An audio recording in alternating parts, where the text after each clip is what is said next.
All right, everybody. Welcome to our panel about the great things that are happening in Central Texas. And I want to introduce myself first. I'll introduce the panel. My name is John Garrett. My wife and I started Community Impact back in 2005.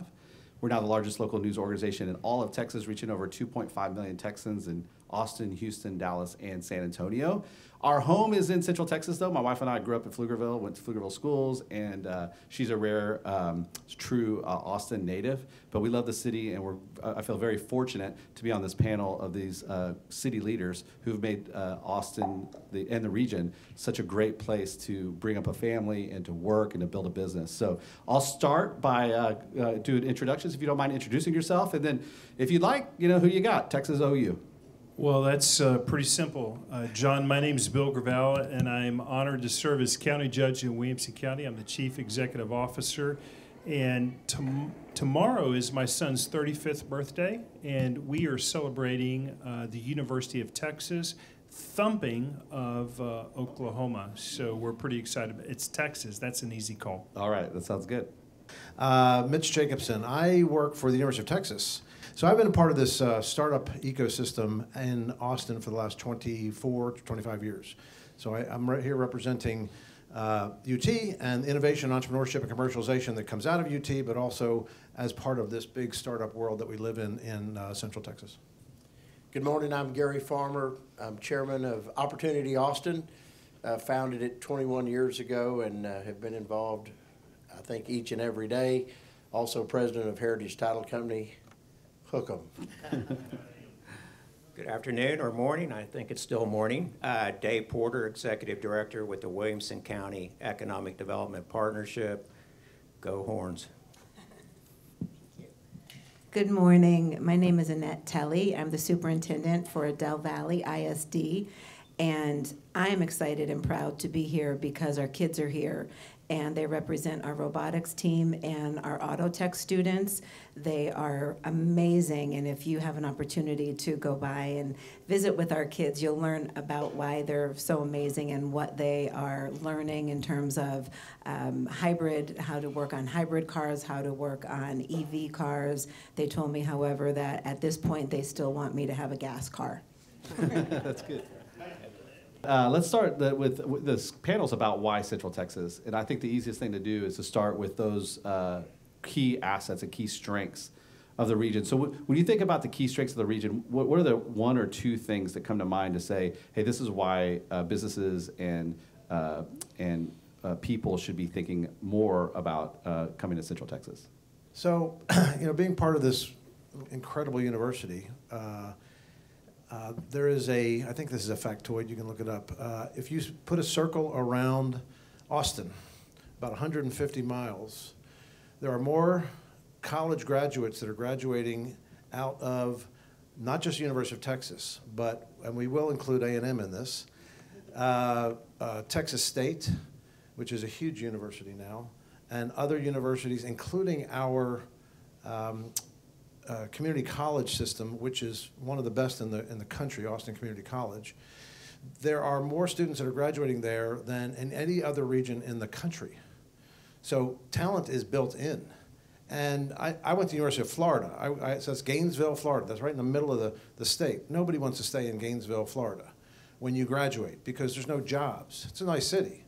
So you have to go and get jobs. And the cool thing about Austin, Texas is there's jobs. And it's not just tech jobs. We'll talk about jobs, I'm sure, a lot. Tech jobs for sure. But it's also the culture and the feel and the vibe of the city, et cetera, et cetera. So we have this sort of built-in, I want to stay in Austin, and there's jobs in Austin. And it's not just Austin, it's Central Texas.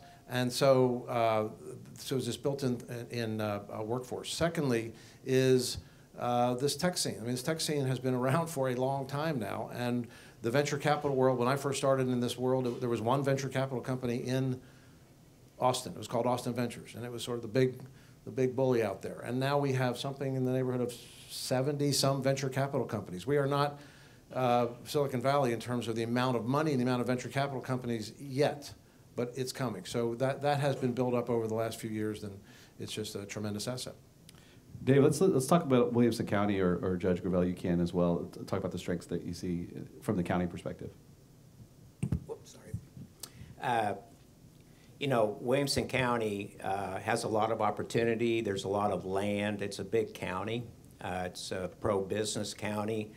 You know, with Samsung investing heavily in the county, there's and Tesla in Travis County, there's a big need for industrial sites and buildings. And right now, there's a bunch of that available and ready to go in Williamson County. The labor force, you know, much of what Mitch was just talking about, a lot of the labor force for the tech companies in North Austin live in Williamson County, in the Round Rock, Cedar Park, Leander. And so it's just a natural fit for some of these companies to come over and take advantage of the land availability, building availability, and the labor force. Mm-hmm. That's awesome. How about you, Judge? Well, I want to step out with a bold statement. I think the most sought-after region in the world right now for economic development and expansion is Central Texas.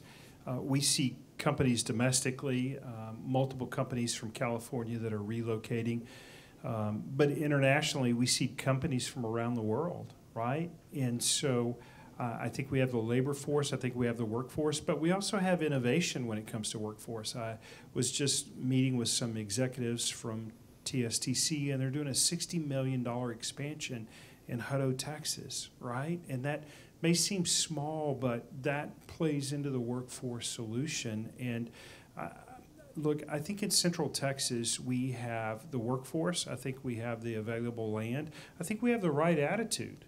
I think we have the non-restrictive building needs that are required for companies and developments.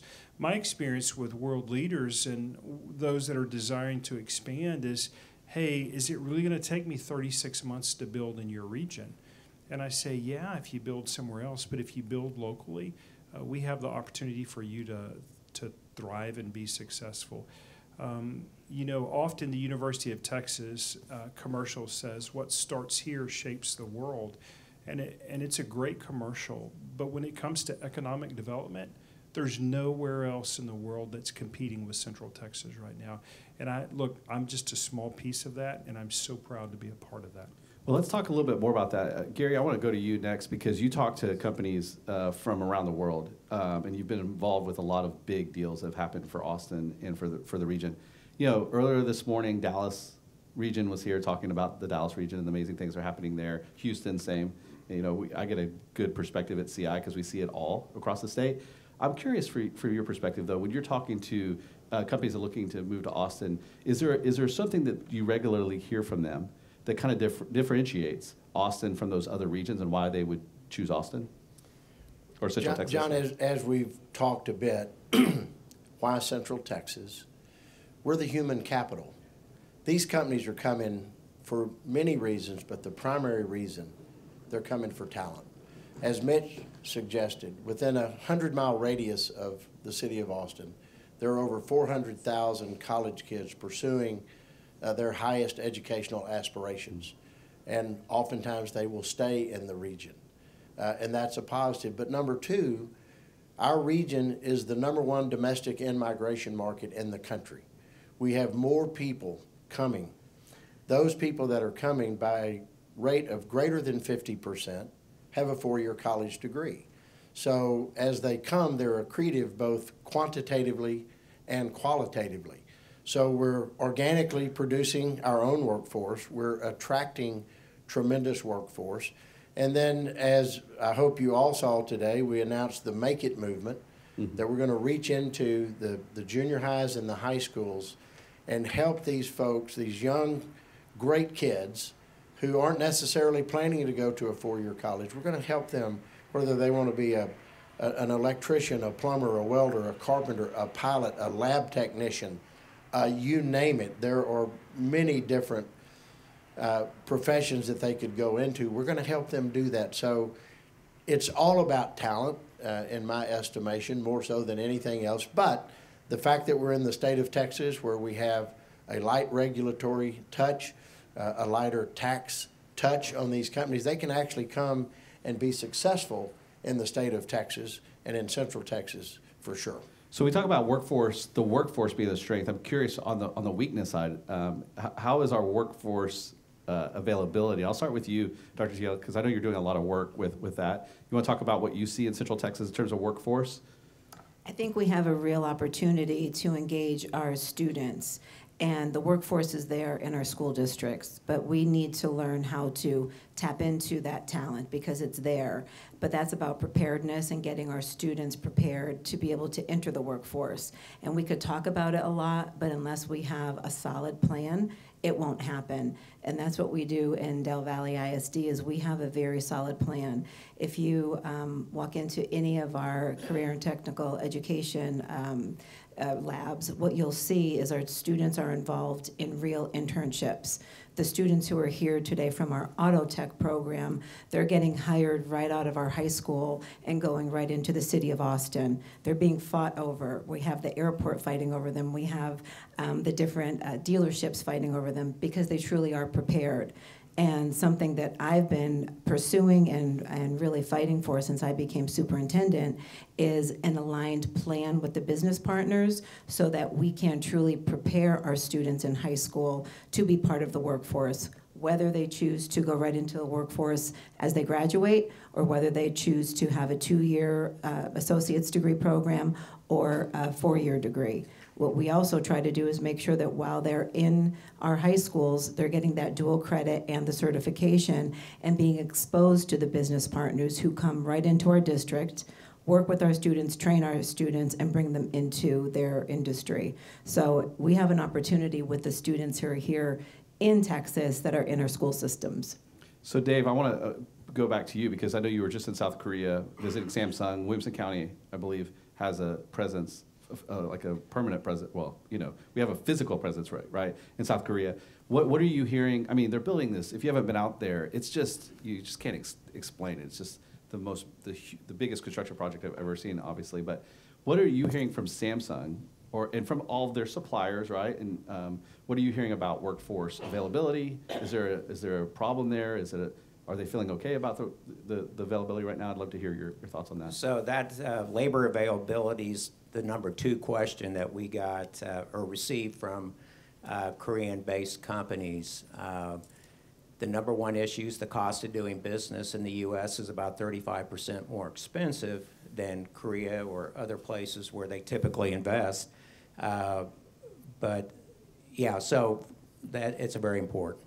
How do you feel? I mean, what is it? Do you have any numbers or data? I'm putting you on the spot here, but how do you feel about the workforce availability? So the way we answer that is just the way Gary just answered that. There's a lot of people moving into the region.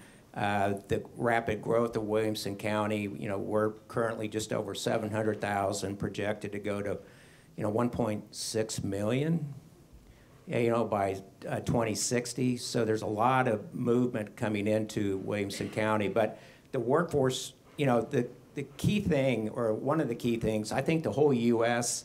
with this manufacturing coming back is playing catch up. Central Texas, just over the last 3 years, flipped the economy from an office-oriented. Mm-hmm. Now we're manufacturing. We couldn't recruit manufacturing forever, except for the Samsungs. We aren't at the crossroads of two interstates. Our labor costs are typically higher. But with Tesla coming into the market, the exposure that COVID had with a supply chain, and with the CHIPS Act, everything's flipped to manufacturing. So we're playing catch up. And the U.S. is playing catch-up in terms of manufacturing training, vocational skills, which is why make-it movement's so important. Yeah, Gary, I'm sorry, I'll get back to you in a second. But Gary, I want to ask you about that, about the manufacturing flip, because all your years at Opportunity Austin, working with the Chamber to try to recruit businesses, it did seem like manufacturing was kind of always one of those industries over the years that was like one of the fewer gains, right, for jobs. Tell me about that, your perspective on that, and whether or not, is the region ready for that? And you're the best person in Austin to ask this question. How is that going to impact, do you feel like it's going to impact the commercial real estate market, the office market, and obviously, as Dave mentioned, the industrial manufacturing facility market for the future of investors? So Dave is correct about the flip. I don't know that I'll remember these numbers exactly, but in March of 20, the OA staff was working with 198 prospects. At that time, 100 of those were office users, 80 were industrial users, 18 were specialty. By January of this year, working with about 250 prospects, and it's about 65% industrial. Okay, so it's just an absolute flip. We're going to do fine. The commercial real estate market is going to do fine. If we're able to attract the manufacturing, we'll create jobs, we'll create wealth in the region. All of those companies and their employees need goods and services. It will drive the economy. It will drive it favorably. It will give us a diversification that we have long wanted and only recently have come to start to realize. So I couldn't be more excited. I tell people all the time that the region's best days are ahead. We can be the shining example on the hill of what an integrated economy looks like, a diversified economy looks like. And that diversification is critically important. We've worked at it for 20 years to go from just a tech town to tech, life sciences, national defense, financial services, and automotive manufacturing. That diversification means sustainability. I think we're as diverse, if not more diverse, than any economy in the country. As the judge was saying, we are the economy, the region with a bright light. Communities are coming, weekly to say, what is going on here? So I feel very positive about where we are, and I think the manufacturing is going to be tremendous because that's going to give us a chance to let everybody into the game. Yep. At all stages of educational attainment.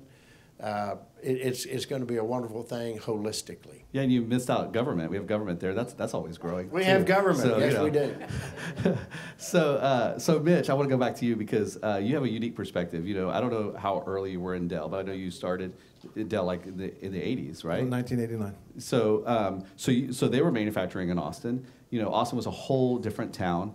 I'm curious from your perspective, what do you see as kind of some similarities with manufacturing coming back to Austin? But I also want to, if you can, speak a little bit, because one of the panels earlier had kind of spoke about Austin transportation as being a big weakness. I'm just curious from your perspective, being in Austin as long as you've been, how do you see the transportation issues as well? So if you don't mind hitting those two easy topics. Traffic? We don't have traffic. We don't have traffic. The early days of Dell were great, and Dell is still this amazing company.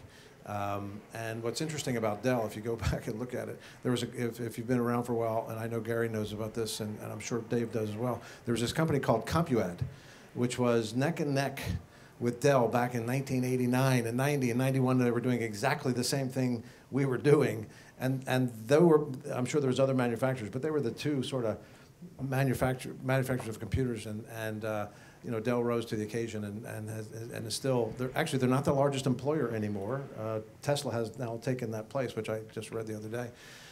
I remember going to the Dell manufacturing facility and being surprised because we had manufacturing in Austin, Texas.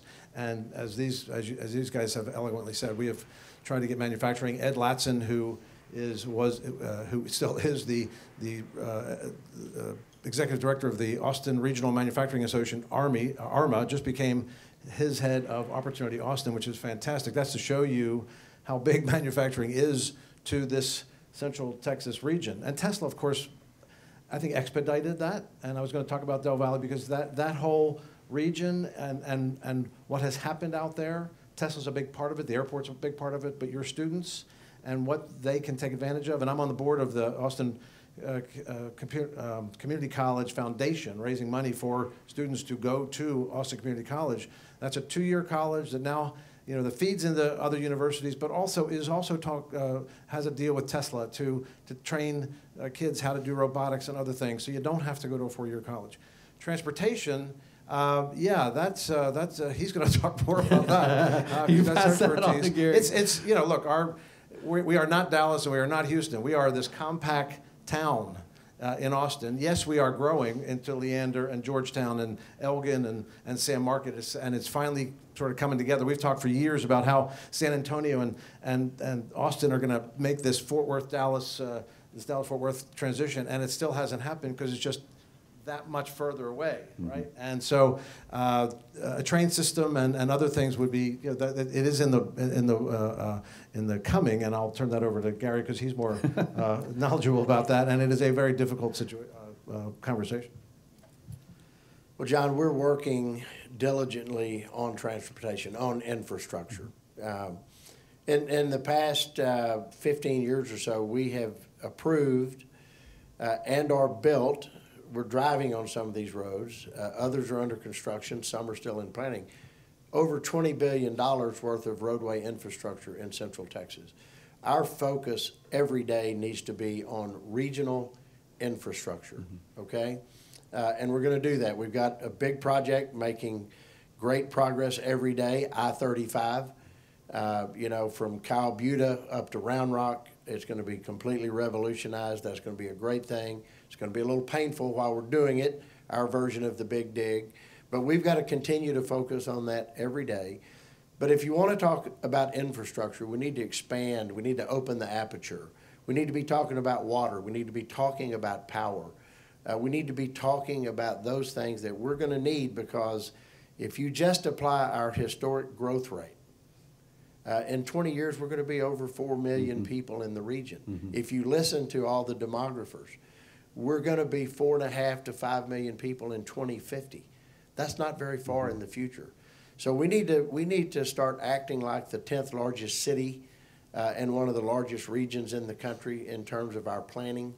I think San Antonio, in many respects, has shown us what we should be doing. They've completely fixed or addressed at least their water situation.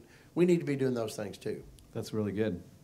Judge, you want to speak more to that? Well, I would just say this past Friday, last week, USA Today came out with, again, the fastest growing city in America is Georgetown, Texas, which is in Williamson County. And I'm not surprised, but then they said the second fastest growing city in America is Leander, Texas. And then I remembered that's in Williamson County, Texas as well, too.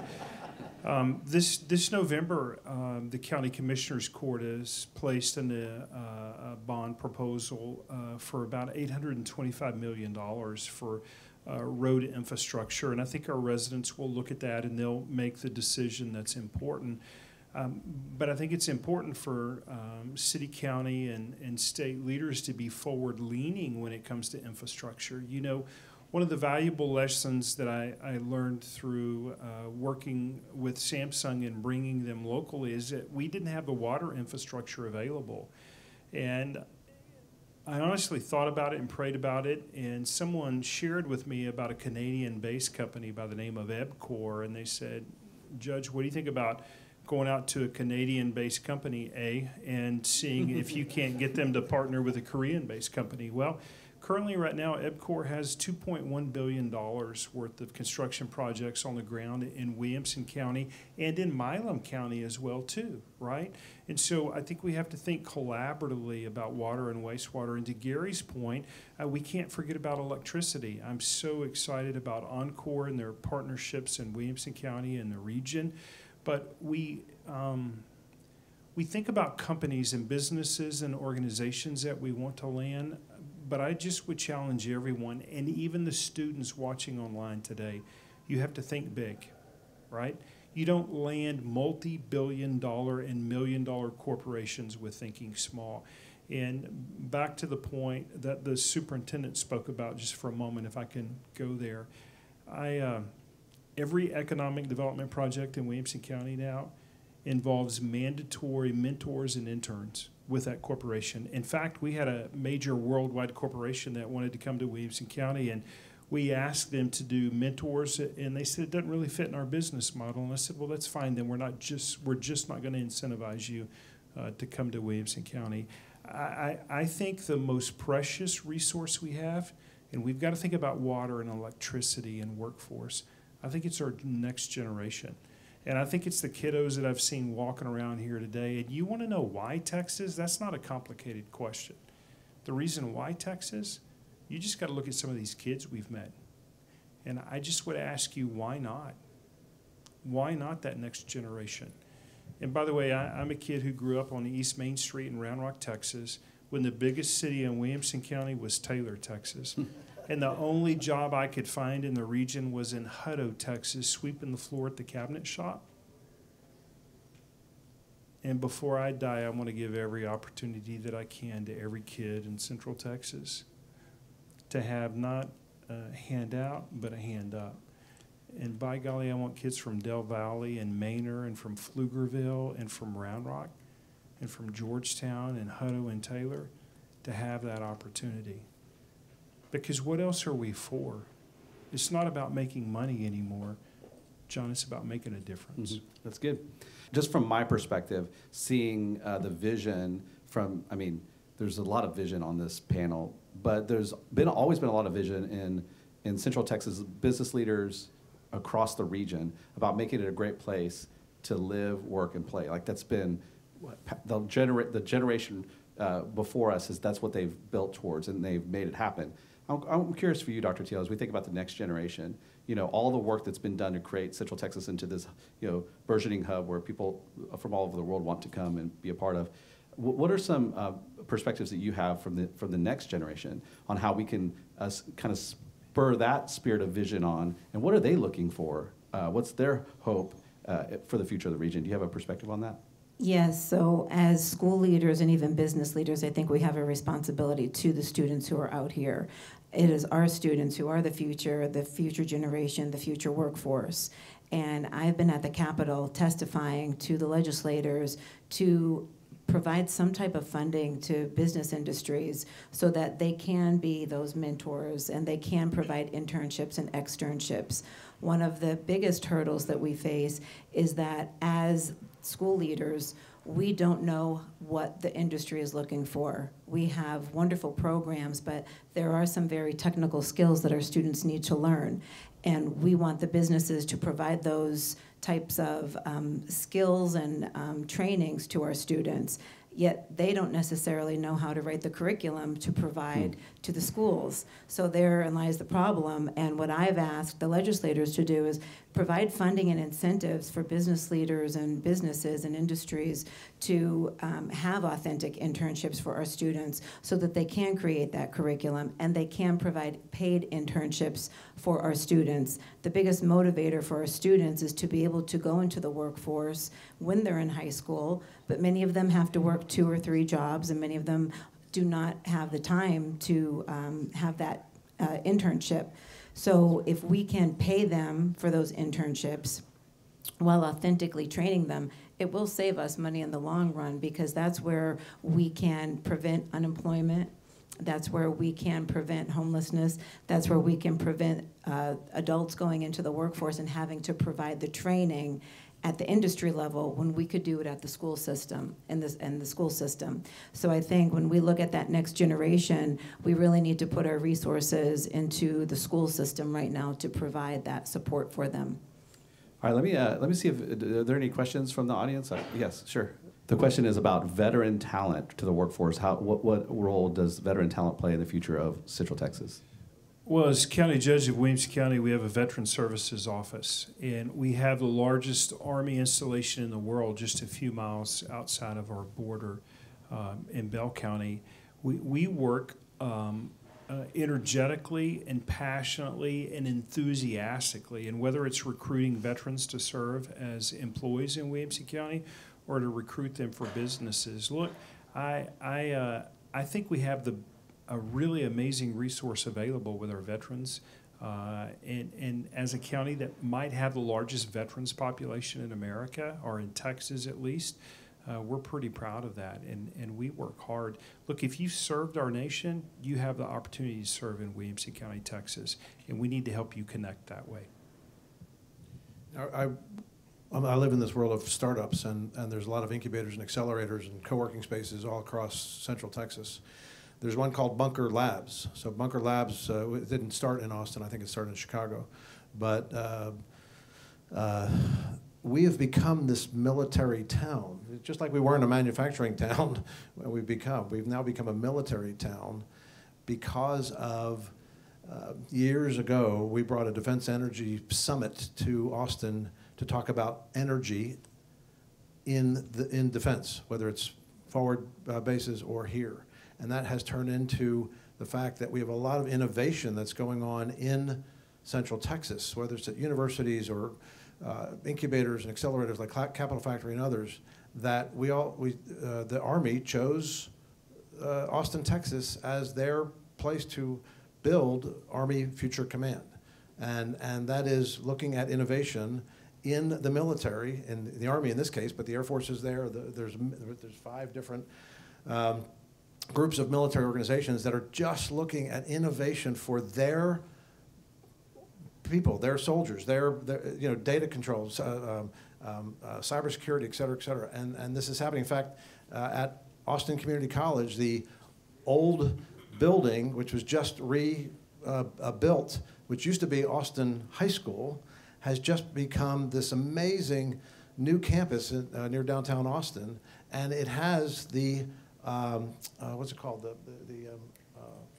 It's a software factory. So these are soldiers that are coming into Austin. It is an actual job that they take to come into Austin and learn how to code and to do things around coding and cybersecurity and other things specifically for the Army, but as part of the broader educational marketplace. There's a lot of opportunity for veterans in Central. Do you mean Capital Factory? Is that what you're thinking, or a different part of that? There's a lot that's going on at Capital Factory, but at Austin Community College, there is the software factory. Okay, cool, awesome, thank you. Other questions? Yeah. Yeah. Let me repeat the question. Is what are we looking at for in terms of manufacturing or any other kind of development opportunities in Eastern Europe or Western Europe? Well, as you heard, Williamson County's opened an office in Seoul, Korea, and we're so grateful to the Department of Commerce for that.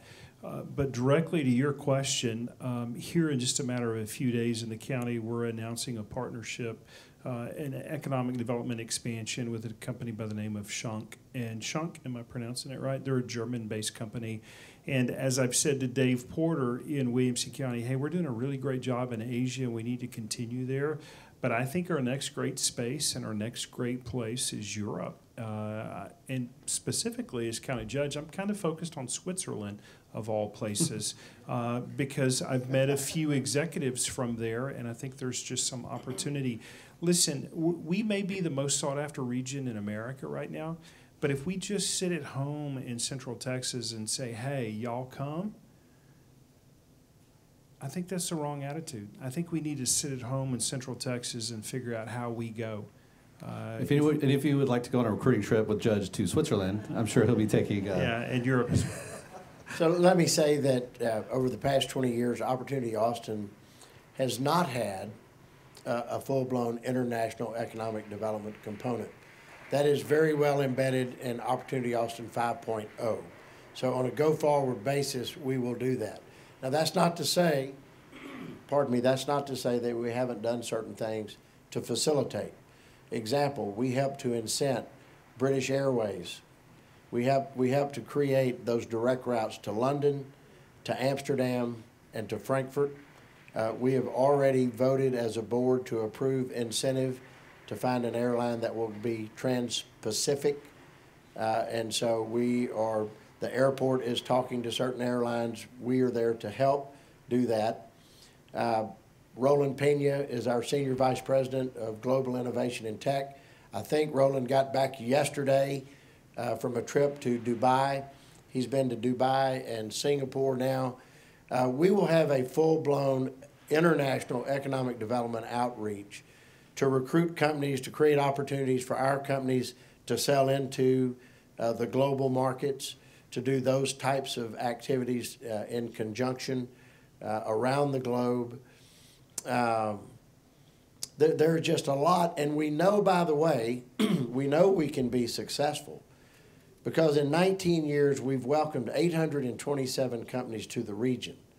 112 of those are of international origin.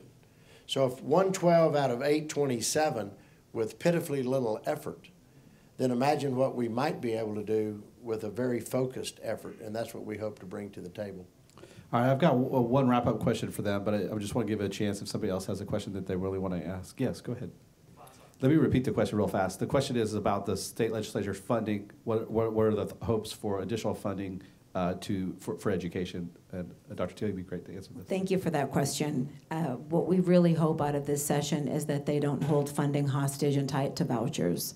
What we know is that we need to have the funding go to public schools in order for us to be able to do some of what we're talking about right now. Our school districts have high accountability. We have the A through F system. We have accountability for college, career, and military readiness. Private schools do not have that same level of accountability, nor do they need to take students with special needs, emergent bilinguals who could be a huge and are a huge part of our workforce. So what we hope is that they recognize that our business and industry leaders do need to rely on the education of public schools. And if you filter the funding out of public schools and hold it hostage by tying it to vouchers, you're filtering out the future of our education, because the funding in public schools is the future workforce. We have the tools, we have the responsibility, we have the knowledge. We have students, 60 students a year, going to Tesla. And what Tesla has told us in all of the districts that they've worked for, our students are the most prepared, have the strongest resumes, have the strongest interview skills, and when they go, they have the grit, they have the perseverance, and they do have the knowledge. So we are preparing our students in the public schools, and what we hope is that funding will not be held hostage and that vouchers will not be part of the funding plan. Say, John, could I address a separate but somewhat related? Sure. Yeah. So it's important for you all to know that Texas now is the #1 state in Tier 1 research universities. Some of you may not know that. A lot don't. But the Governor Abbott, and the legislature should be given credit for that. It's very important to help us be an economic powerhouse. That's one. Number two, in this most recent session, they created endowment for state universities that are not participating in the Permanent University Fund. Very important for places like Texas Tech, University of Houston, those types of things. And then also importantly, they provided enhanced funding for our community colleges, which is a very big win for Texas as well. All right, great. Well, this session's called, Why Central Texas, and I do want to just ask this question for the panel, and whoever would like to speak to it can. But if there's a business that's thinking about locating here, how does someone reach out? How does someone explore the region in terms of the best way to figure out, okay, Williamson County, Hayes counties, Travis County, how does somebody actually start the journey of choosing Central Texas? Well, it's pretty simple, and I would say this to anyone that's here, or anyone that's perhaps watching, and I've said this to leaders from across the world: come and visit. Come by the historic Williamson County Courthouse. Come jump in my truck, and let's go drive around.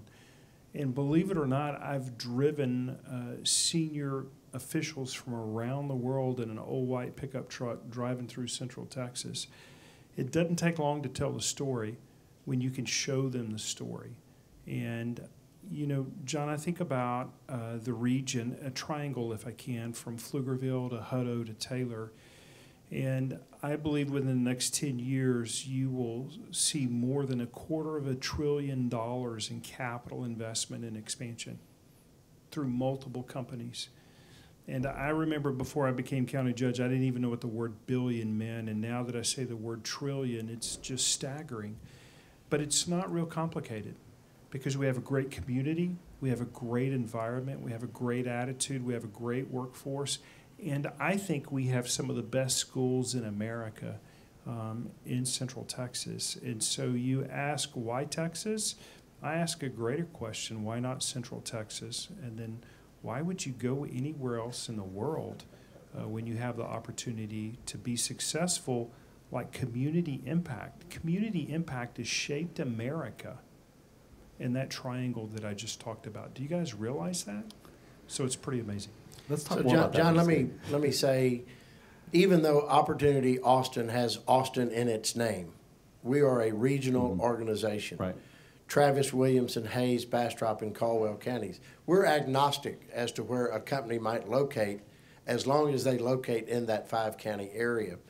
From a process standpoint, which I think is the root of your question, if Opportunity Austin is contacted by a company, we're going to ask them what their real estate need is. And then we will search any and all databases available to identify all possible solutions that would meet their need. And we give them all. Again, agnostic as to where they might locate. Is that a free service? Somebody can Yeah, just oh, reach out? absolutely, it's a free service. And if they say, we want to go to Cedar Park, we will make sure that Ben White in Cedar Park knows about that. If they say, we want to go to San Marcos, we'll make sure that the GSMP knows about that. We will work hand in hand with those communities, or we will step back. It doesn't matter to us. So that's how we operate. Most of those are going to be in contact with the governor's office. The governor's office is going to send those leads out to all the communities as well. So there is a process. It's actually can be very easy. We will get them the information that they need, and we will help them explore Central Texas, every square inch of it. I think we're out of time, so I just want to say thank you so much to our panel. Let's do a round of applause to them. And I'm sure they'll be hanging around a little bit if you have any further questions. So thank you.